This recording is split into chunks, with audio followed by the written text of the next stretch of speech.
Safety in Formula One has improved dramatically since the deaths of Ayrton Senna and Roland Ratzenberger back in 1994. The FIA, FOM, along with the teams and designers, have done a highly impressive job of improving the cars and the tracks. Many injuries and deaths have been avoided in F1 and other categories, and we've become used to drivers walking away from huge crashes. This is why the tragic Suzuka accident has shocked the whole world of motorsport. As we hope and pray for Jules Bianchi, what can we learn for the future? Firstly, the time of the race start. The regulations allow for a 2-hour race within a 4-hour period. But a 3 p.m. start in Japan leaves only 2 hours 15 of daylight, which could put pressure on decisions. The imminent arrival of the typhoon was well known, but it was wet earlier in the day too, and aquaplaning didn't appear to be a major issue, as intermediate tyres were used for most of the green flag race laps. However, consideration should be given to earlier start times at races such as Japan, Malaysia and Australia.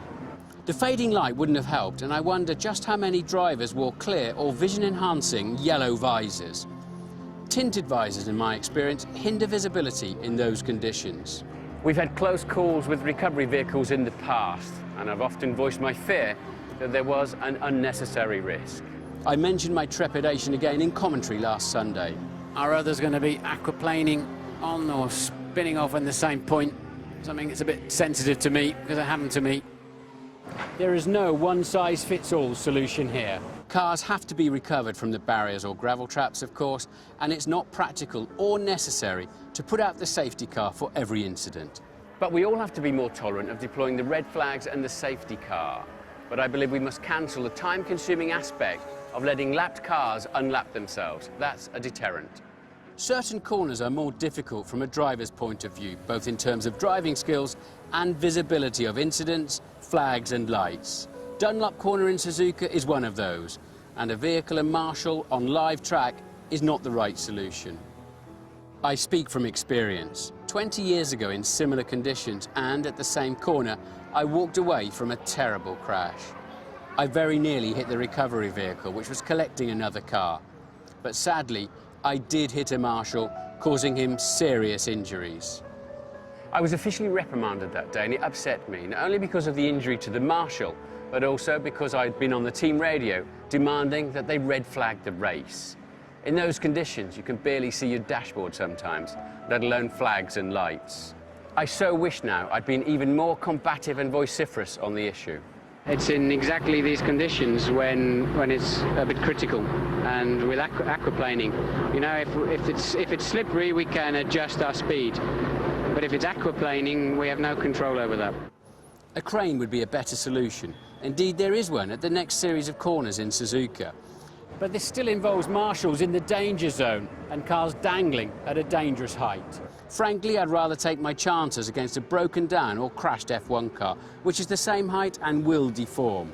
However, that may cause cars to fly, and then many more are at risk. The green lights and flags displayed immediately after the crash site were correctly deployed. This was not a factor in the Bianchi crash. He was in a yellow flag zone when the incident occurred. Closed cockpits have been explored for some time now with great science and thought. It's debatable, however, in such a violent crash that some kind of head protection would have helped Jules. And closures create other issues, such as exiting the car quickly in the case of fire or accidents, visibility with the structures required, rain and dirt on the screen, fogging up and cockpit temperatures. Single-seaters have always been fundamentally open cockpit. Sports and GT cars also have a roof, of course, but drivers do get injured and killed in those. Finally, we come to the biggest problem.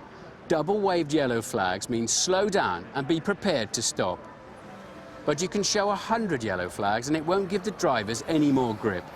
And of course, he can also suffer a puncture or car failure too. In the same race, we saw Ericsson spin the Caterham off behind the safety car. Under double yellows, in the dry, the drivers are expected to slow by at least half a second between light boards. In the wet, more. It's very inexact and open to interpretation.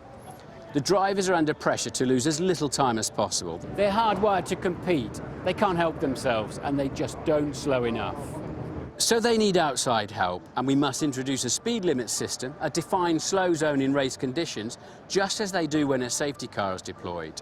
The FIA met with the team bosses on Saturday morning in Sochi to discuss such a system. Then the drivers will know that they can't lose out and they'll slow considerably, protecting themselves and the corner workers. Motorsport will always be dangerous. We can't hide from that fact. Jules Bianchi is a fine young man and a shining talent. We couldn't be more sad, but we must learn and improve from this in his honour.